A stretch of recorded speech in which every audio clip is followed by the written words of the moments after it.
boy. Big boy.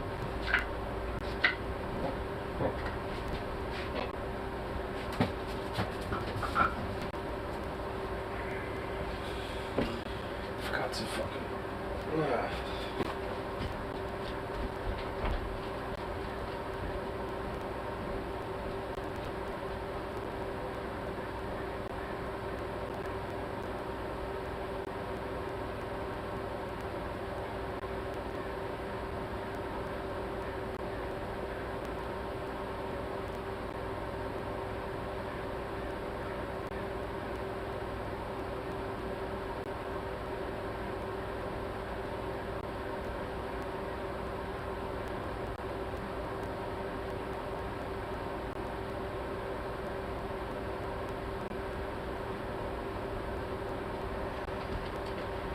Boy.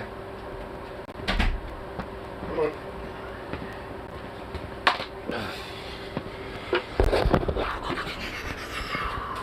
Fucking cold. Hey. Motherfucker.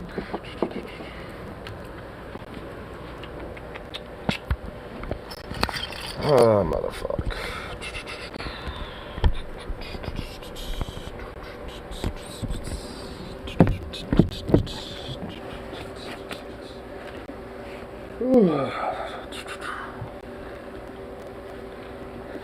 Right, so enough said. Oh my god, my god. Today's gonna be one of those fucking great days. Fuck me. I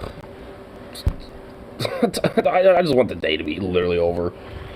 I just started it and I'm like, no, I don't want today. They can go fuck off back to the cave it came from. Fuck me. I don't even know how to start. I'm just like, ugh. Just lame. Oh, so I'm looking at here. What's this? The United Airlines transatlantic flight was halfway across the ocean on Sunday when a passenger went into labor. Oh my god. Somebody was born 10,000, like, some feet up in the air or some shit. Apparently, woman was not expecting to give birth till late February, but approximately midway through the 11-hour flight from Ghana to Washington, she began having contractions. Several passengers and crew members sprung into action. A Ghanaian physician who practices medicine in the U.S. was aided by a former nurse turned flight attendant. They created a makeshift maternity ward behind the plane's business class section and helped a woman deliver her son. Jesus! They just, like, makeshift up, like, alright, we got a maternity ward in a fucking plane now. So, like, we gotta set it up. We gotta make do what we got. Like, goddamn. Alright.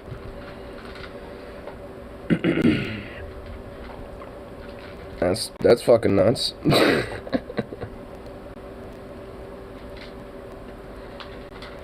Oh, fuck. Sweet little boy.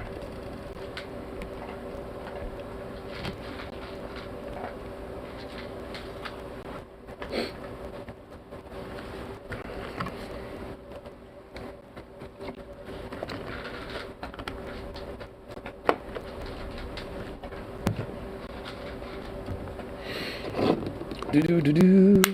Let's get this bowl going. Fuck, it is colder than shit. I hate these goddamn fucking garage at night. Ugh. It gets really cold really quick.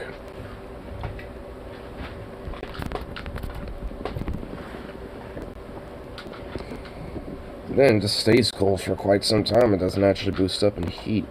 So it's just like this constant freezing shiver. Ugh. It's like just straight pure bitter fuck cold. Not even like a fucking just like it's kind of cold.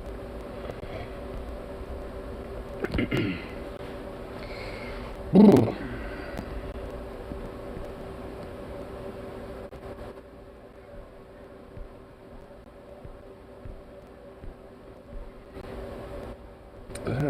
see.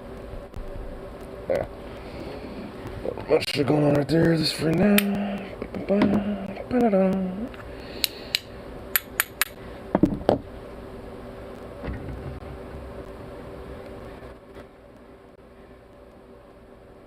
And it is chilly. Oh, you know what? I forgot to do some audio for the background.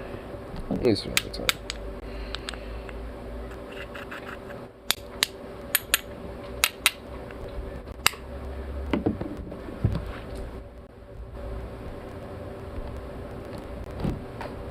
Here we go.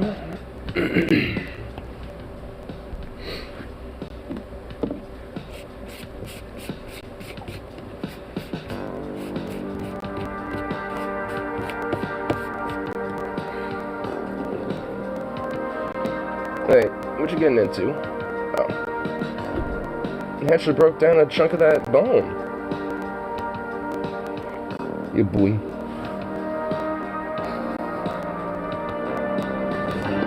No worry, I'm just like shivering over here. You at least have fur.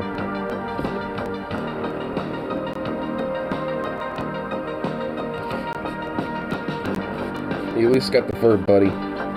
I don't.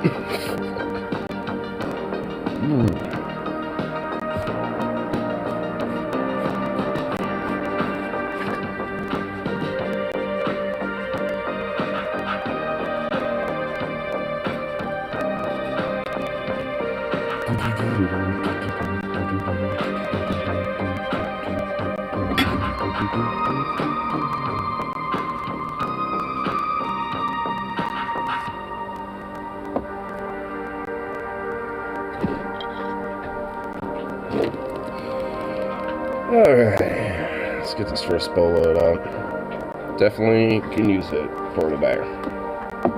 All things considered.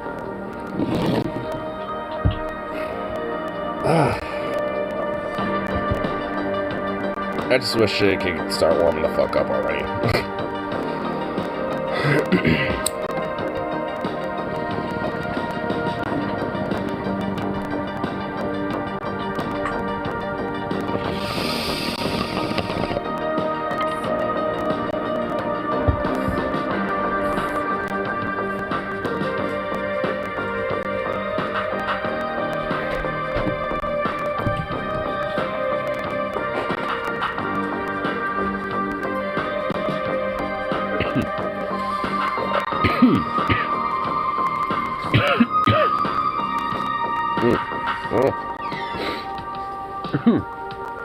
Oh, weed, please.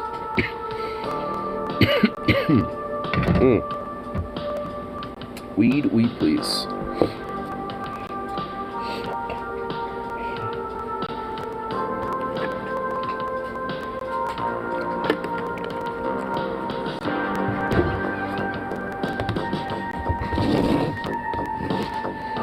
Alright.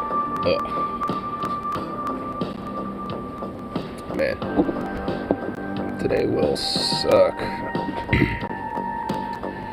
So I don't even know what the fuck happened, but now there's pretty much like no closes for the night. From what I understand. And fucking manager got in a fucking car wreck or some shit, so now I'm just straight up SOL. From the sounds of it, might be by myself at least, you know, like 5 o'clock afterwards. So it's one of those, oh, good, goes by yourself now. Which I'm not even gonna fucking deal with that shit. That shit's just been closed up early.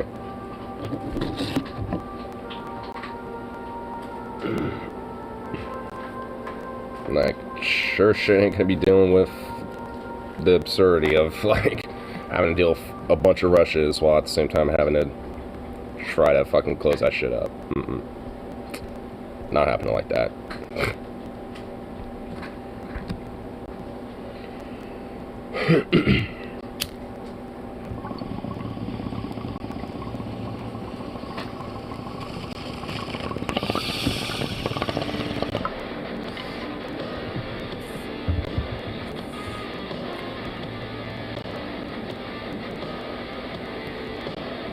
If only our work would actually let things like overtime and things like, higher wages, be a thing, then it might actually be more of an incentive and more of a fuck to get to actually, be fine, being by myself. It's like, well, at least I'm getting paid this amount.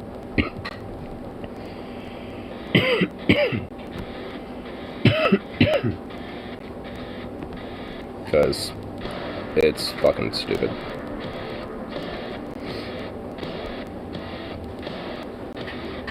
Anything to maximize the profits, but not actually help out the workers.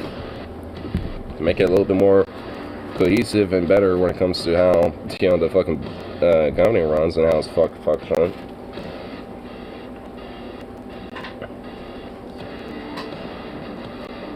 But anything to maximize our profits. As long as it, even puts detriment into it in itself. So we have to, figure out how to maximize our profit margins while we also, at the same time, gut them. By making it harder for, the people that we hire and shit to fucking do it. And make sure that we get those profits. It's like, yeah, go fucking figure.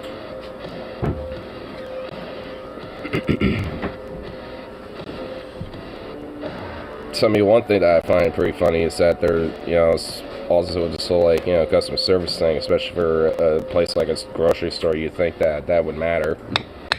Like, hey, we should make sure that, like, productivity and that type of shit's up, and there's actually, like, efficient, cohesive, structure to how, like, stores running, because if people can't fucking, go to the store and just, expect the stuff that they need and get the shit that they need from the store because of the inefficiencies of that fucking workplace, because of management, then, he thinks that could be some problem.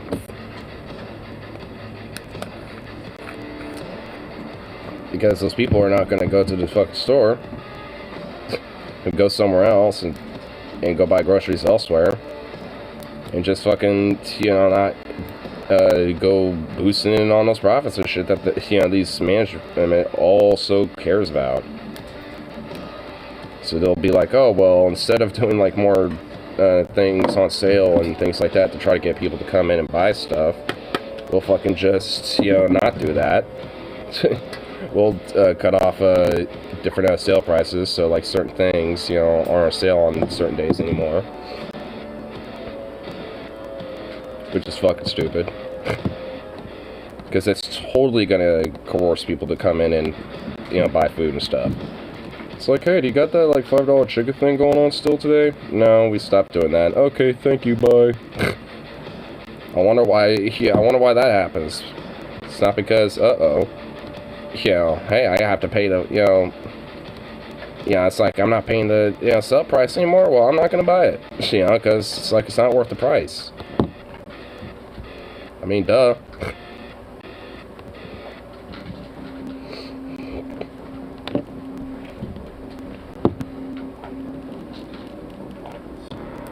I mean, it's like if you got something that's like $8, but then you have it on sale for $5 for like once or twice a week, but then you totally just get rid of that.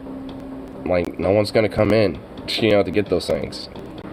Because they already weren't prior outside of the days that we do have those sales, and now they don't. And there's also the excuse of like, oh, well, these, sales that we do all the time are actually making us lose money. It's like, no, you ain't. It's like, just because you lose, like, sales or, or some money on one thing that's on sale doesn't mean you collectively lost profit. Like, bullshit. I mean, even if that's the case, fuck off, so what? Like, oh no, the only priority is profits, and that's the only thing that must be, like, looked at and cared for. Like, oh no, our profits went down a couple percentage points. Quick, we must cut, like, the benefits and the labor hours. The fuck all the workers. So the...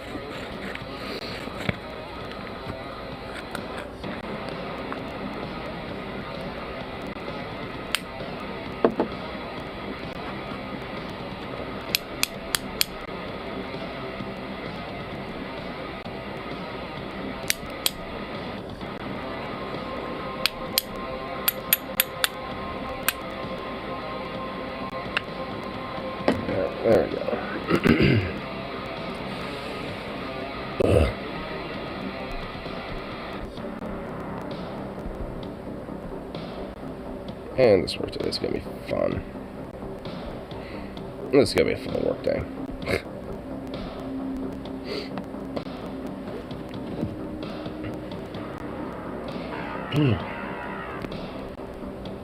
Of course, it's just nice and chilly in here.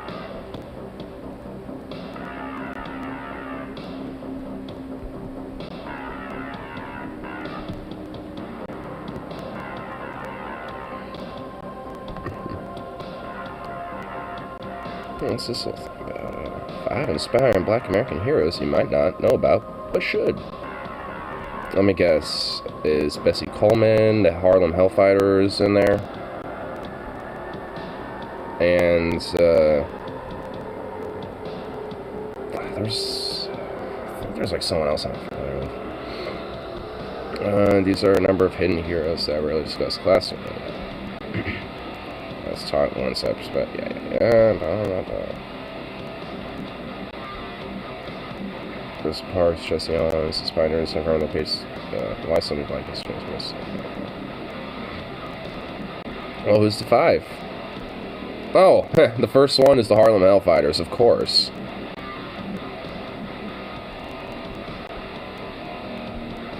The 369th Black Infantry Regiment was an all-black U.S. regiment nicknamed the Harlem Hellfighters, which formed during World War I. Yep. And they were detached to French armies, I believe.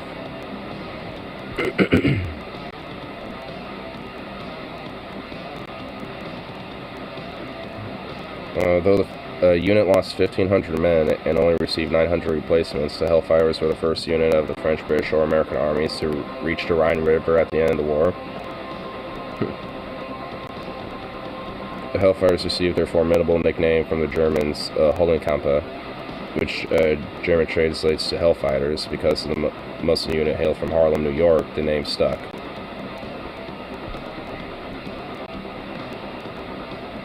Ronald McNair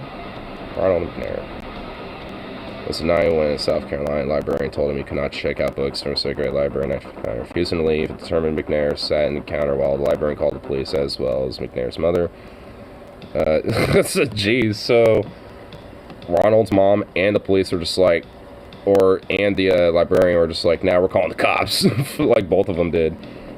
Told the librarian to let the young boy have his books, and McNair walked out alongside his mother and brother. And McNair went on to earn his PhD in physics at MIT and became one of the first African Americans selected as astronauts by NASA. Oh, was he a part of the Challenger? Was he one of the people that died in the Challenger? McNair's first spaceflight was the STS-41B mission aboard the Challenger. Yeah, oh fuck, dude. Yeah, it was. He was one of the Challenger victims. Damn. The second spaceflight for... so I guess the first Challenger wasn't it. The second spaceflight for McNair would be his last. He, along with 6 other astronauts, were aboard a space shuttle Challenger when it exploded 73 seconds after, Bessie Coleman. Hey! They got Bessie Coleman in here. Cool. I actually already know about her, so... Alexa Kennedy? Born in Lansing, Michigan, Dr. Alexa Irene Kennedy,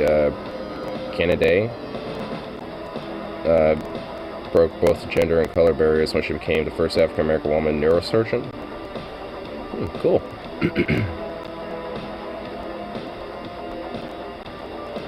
Robert Smalls. His 20s when he risked his life as a black enslaved man in the South to sail to his family to freedom. Haunted by the idea that his family, which included his wife Hannah and 2 children, could be sold and separated, a common practice. On a moonlight. Okay.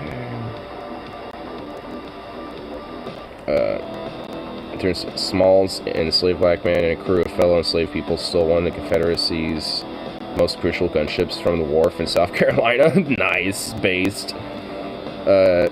Smalls, a maritime pilot, and his crew hijacked the USS Planter, a well-stocked ammunition ship, after the 3 white officers left overnight. They sailed the vessel, carried 16 passengers into free rolls, and handed it over to the Union Navy. Nice. Based. What was his name again? Robert Smalls? Dude, base Robert Smalls, dude. It's like, alright, fuck the Confederacy, we're gonna flee this shit. Hey look, there's a boat. You see that boat? We're gonna take it. That's our boat now. That's awesome. Based. Cool. So, what do you do after that? Tricks and coordinating escape astonished the world. Smalls was hailed as a hero to the North and helped lobby President Lincoln to allow black men to enlist in the Union Army. After the war, he served in the U.S. House of Representatives. Oh, cool. So, Robert Smalls was a U.S. House rep. That's nice. Sounds like a cool young little chap there, I'd say there now. Sounds like a fella I would indeed have a beer with.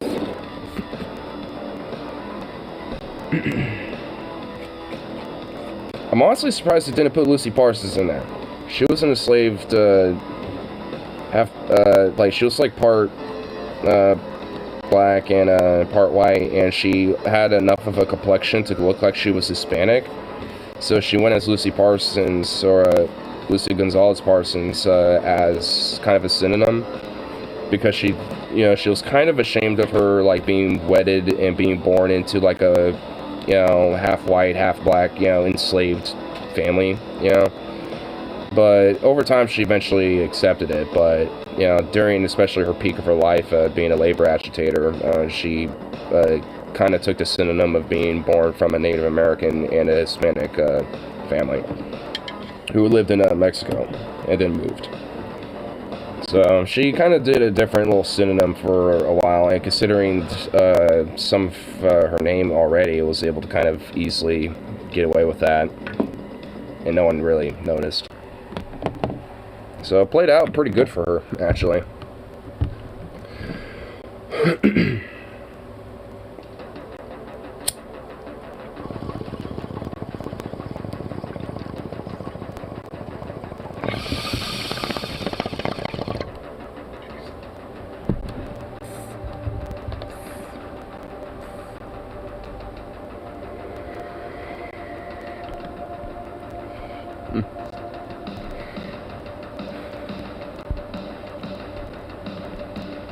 Pretty fun little article, I guess.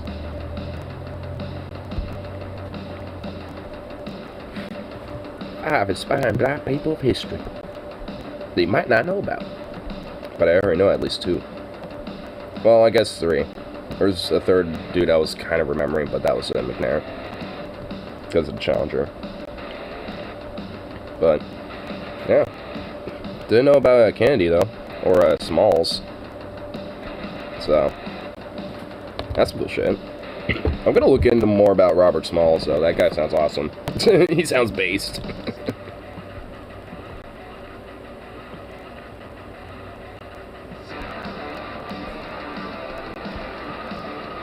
Little Zukov. Zukov, are you just being a pretty handsome boy? Are you? Yeah, you are.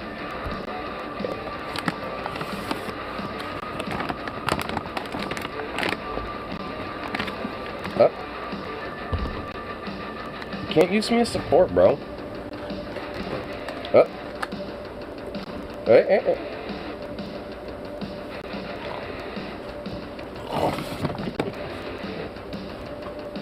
These little noises, I swear.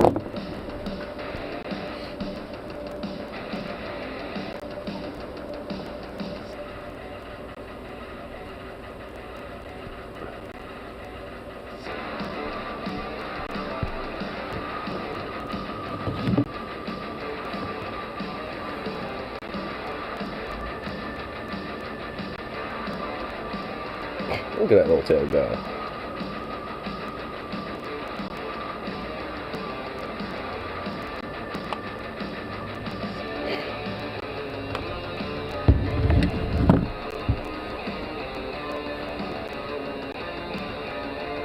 Look at that cute little tail go, wagging back and forth.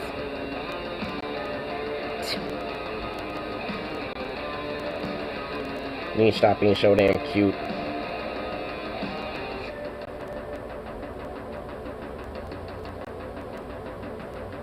Aw. Going this little ball. Alright. Let's see. Is there like one or two more things I could check out before I deal with this bullshit grind thing I have to deal with for today?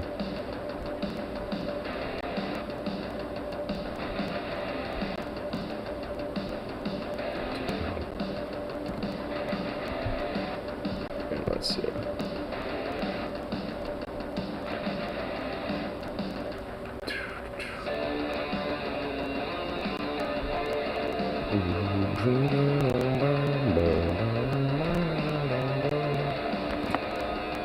Let's go to the rational show.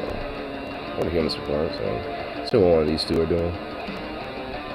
Human support hasn't uploaded anything. Boo.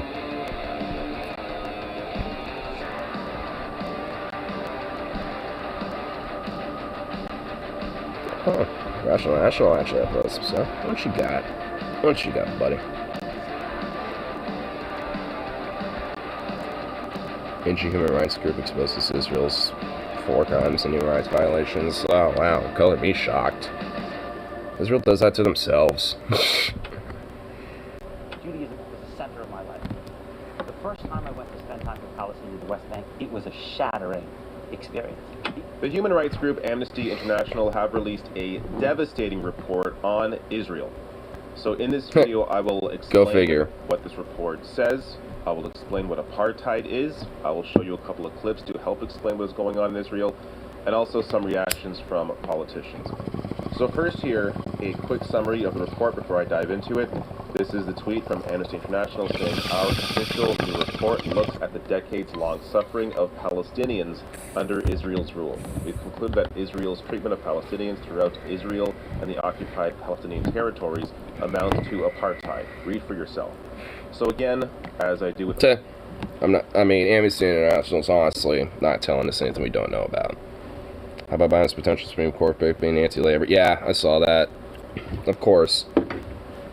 I mean, when it comes to bipartisan consensus, it's usually always going to be anti-labor. I kind of figured that, honestly. If they're so gun-ho for it, there had to be something, and usually it's always going to be some very big pro-business, anti-labor shit.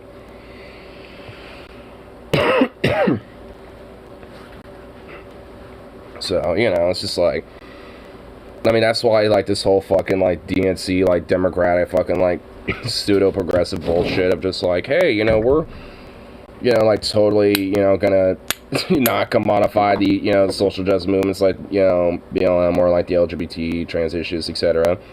And, you know, totally not actually do anything to truly fundamentally uplift them by helping, you know, the actual, you know, problems that is, especially when it comes to, like, labor and healthcare, etc.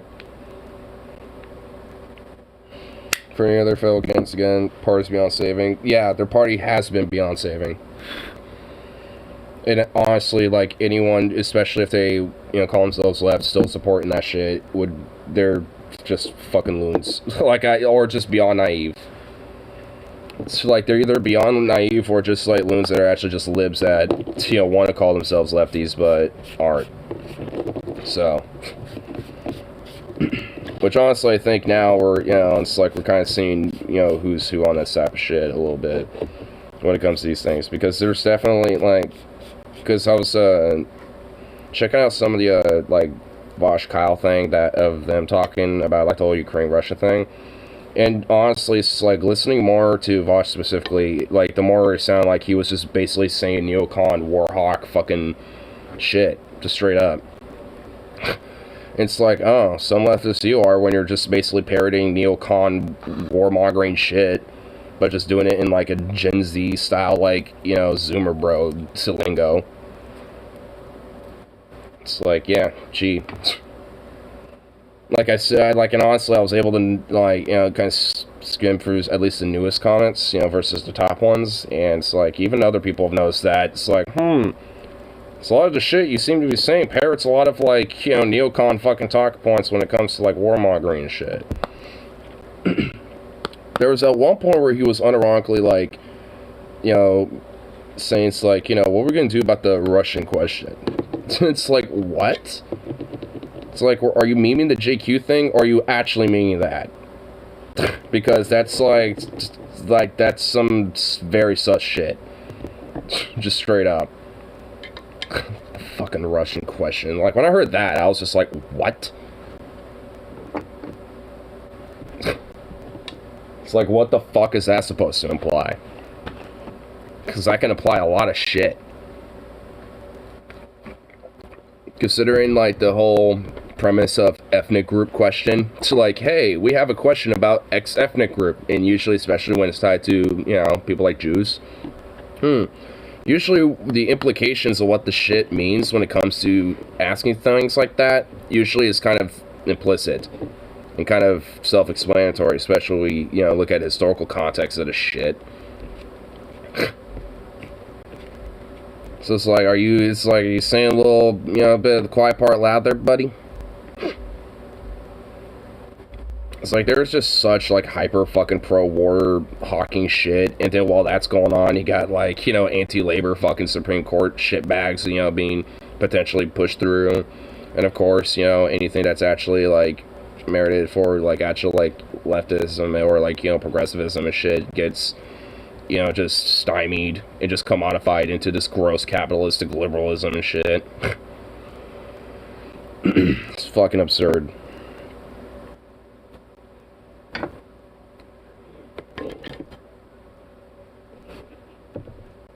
It's like, Democrats are basically just like, hey, you know, we're kind of like, you know, this capitalistic, you know, you know, just like, you know, even though we're like, you know, totally defensive of, you know, capitalism stuff, we're actually better because we're woke capitalism. It's like, oh, wow, like, okay. It's like, hey, we're going to, you know, do military, industrial complex and privatization and things like that, but with girl boss power. It's like, oh, it's like, fuck you.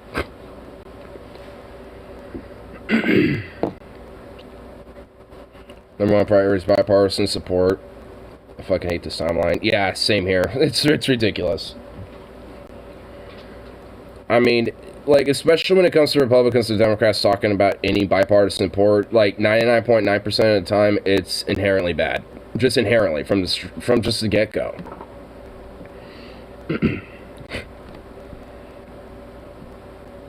Even if it isn't the anti-labor, looks like the Dems are definitely trying to nominate someone who's to right of Breyer. Of course. Of course. Because they want to appease the right-wing GOP and the fucking Republicans and shit. Because, you know, for some reason they think in order to, you know, make the American people look like they're doing something, they have to, like, work across the aisle or some shit. Instead of actually, like, addressing their fucking needs. Because working across the aisle just exacerbates and makes the fucking needs of the people worse. It makes their shit worse off. Other people so corrupt that after the supposed opposition part puts in 3 far-right justices, Democrats want to move the court even further right. It's a fucking ratchet effect. Like, you get the Republican GOP that moves ridiculously far right, but then the Democrats will basically just solidify that, and maybe, like, on some things, ever so slightly, you know, let the scale get moved back, you know, maybe 1 or 2 notches left, but, you know, if anything, we'll just let it stay the same. And then in plenty of other places, like in this case, they'll actually let it, you know, keep it notching further right. I mean, it's kind of the whole point of the ratchet effect theory, which is honestly, especially for America, it's just fact. It just is. It's just a fact of how this fucking political system works. The fucking Democratic Party is the ratchet to the fucking, you know, cog of the, you know, Republican capitalistic owner class scheme and shit. So, I mean, it's just like, they're just there to essentially solidify a lot of the shit that the fucking Republicans and the right push. Their own vote blue no matter who arguments, first corporate moderates, or held the same standard as the left 2021 election. Now they're throwing away that. Yeah. Most Supreme Court argument, yeah. Yeah, so far for that. I mean, all these things that people said there was going to be harm reduction over, like, oh, you know, we could pack the Supreme Court, or, oh, you know, immigration will be better, or, oh, you know, this issue or that issue will get a little better. It's just like none of them have been getting better. If anything, are getting worse. It's like they're literally getting worse. But then they'll always be like, well, Trump made it even, you know, worse than it is now. It's like, does that even fucking matter anymore? It's like, I hate, because at this point, I'm just gonna, like, start mocking, like, any ideas, like, well, Trump would've been worse, like, you really want him for second term? It's like, would you rather that and then, you know, not have to worry about his fucking ass, you know, after that? Because he won't be able to run legally anymore. He can't run for a third term, and even if he tried, it wouldn't work. It wouldn't happen. It's just like, I mean, especially considering how he's been getting treated by his base now, him being in power and still being president wouldn't really make that big of a fucking difference to it. Like, you know, him saying about, like, the boosters and you should get your vaccines and stuff, yes, tremendous. You got your freedoms. Like, I mean, because he's pushing that shit because he's trying to, like, push the vaccine as something that he did. Like, he was the one, like, in the fucking research labs concocting the damn thing. You know, he's trying to do that, but a lot of his base doesn't like that because, well, their vaccine's so bad. You know, so they don't necessarily care. Like, at least some of them don't. So there's a rift and a fracture even with Trump's base, with him. So it's like, even if we have him for a second term right now, where he legitimately successfully won the second, or the 2020 elections and shit, you know, and because it wasn't Biden, or Biden was just didn't squinch it, or whatever the fuck, then honestly, we wouldn't probably be seeing that much of a difference with anything. Straight up. Just fucking dead ass. Like, things would not be different. Like, oh yeah, maybe the right would feel a little emboldened and, you know, be rubbing it in and all that shit, and they'll feel smug, you know, for like the year, but like at this point, like, they'll probably start losing that too. Just like the, you know, the lefty liberal Biden bros have. Because I haven't really been hearing much of them defending shit, and even, you know, the very little defense they got is just like, well, it's better than the other guy. Which doesn't even hold up anymore.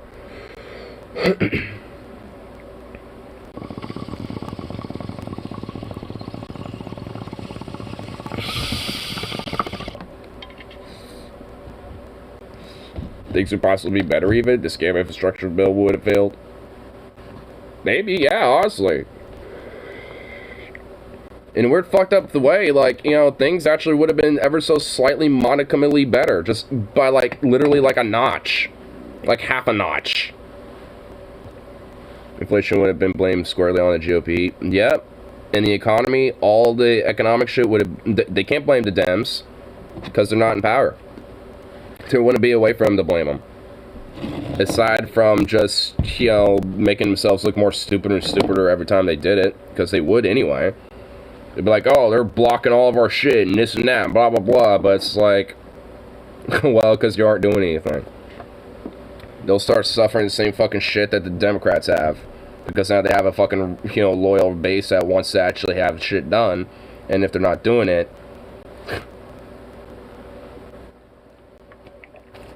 Because one thing about Trump's fracture of his base is that he promised too much and basically gave very little. So now there's a legitimate rift, you know, from that, on top of, like, you know, some of the COVID shit, amongst, you know, a couple other things. So it's just like, I mean, all in all, like, I mean, he wouldn't be, you know, seeing this big loyal support, you know, all over the country from his fans and shit, like, you know, like it was, you know, with his first term. And even, like, nearing the end of 2020 by, you know, his first term and shit, like, as outside of his loyal fucking rabid base, you know, that eventually degenerated six or shit, like, there wasn't that much, like, fucking overt vocal support from the average Joe, so to speak. Not that I've heard. My only hope is at state level, hopefully that universal self-government passes this year, then we can pass the follow-up to implement 2024. Yeah. Seriously.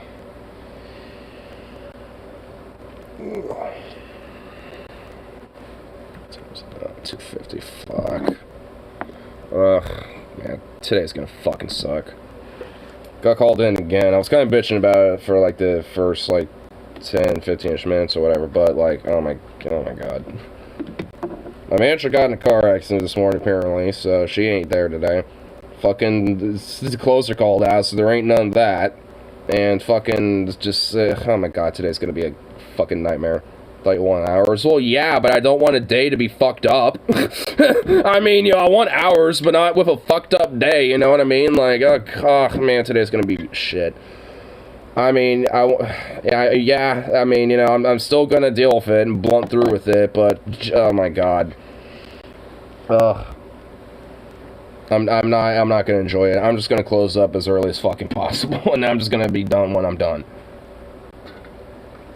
Like, I don't want to, like, deal with, like, a lunch rush at, like, 6 o'clock or some shit while I'm trying to close things up. Like, no way, Jose. Not doing that shit. Because, honestly, our other, one of our other coworkers potentially might be fired because he didn't show up, yesterday. Because he said he didn't know he was working that day, which I, honestly, kind of find to be a little bit BS-y. So it's just like, you know, he, you know, was already been harped on about that and is already kind of on the last legs of that shit. So it's just like, he might not be there today because his other day was scheduled was today, so he might not even fucking be there. So it's just like, it's a nice just day of shit.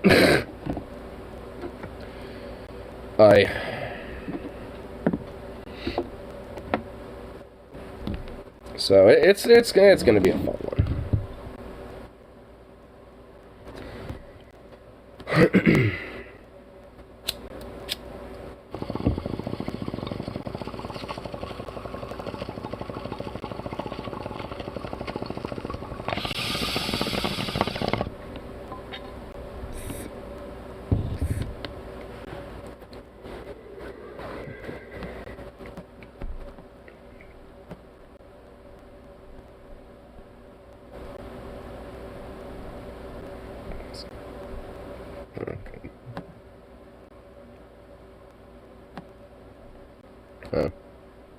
Let's see, Nationals putting out their little definition of what a part-time means and all that shit.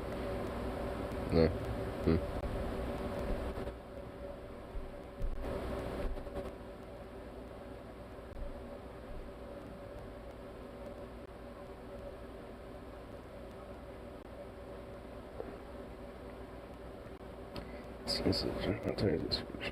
It actually has an obligation to act. No shit.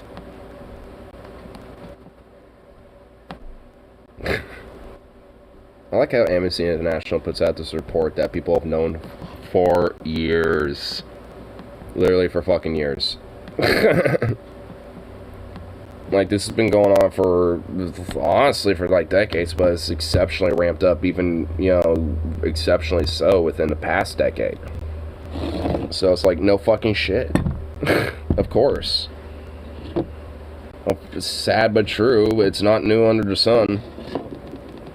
Because at least with the blessing of the United States, Israel can get away with whatever the fuck they want. And they do. At least for now. So maybe that legitimately is probably going to change. And honestly, it should. Like, this whole idea, like, well, there needs to be a solution. It's like, yeah, it's called fucking putting Israel to heel, legitimately. Just honestly. BDS their ass. Fucking, you know, put pressure on them. I mean, that's how you do it. So, I mean, if they want to be a sore loser about it and fucking try to, like, do, like, an ethnic, you know, extermination or even further and basically go full Hitler mode, then, well, the boots are coming down then, bitch. I mean, it's just like they're, you know, it's like, honestly, when it comes to certain shit, yeah, there probably should be just like a fucking line in the sand.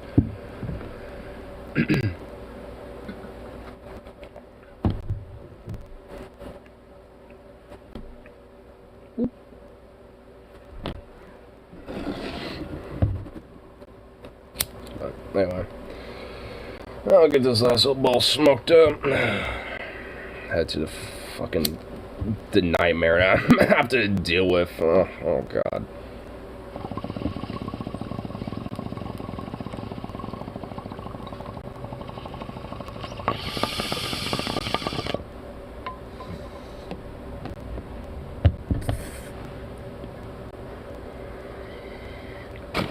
Definitely gonna be listening to like some thrash metal, some death metal and shit. That's gonna be my music vibe today. Yeah. But anyway, I'll call good. Be back here later tonight as per usual. So, peace out.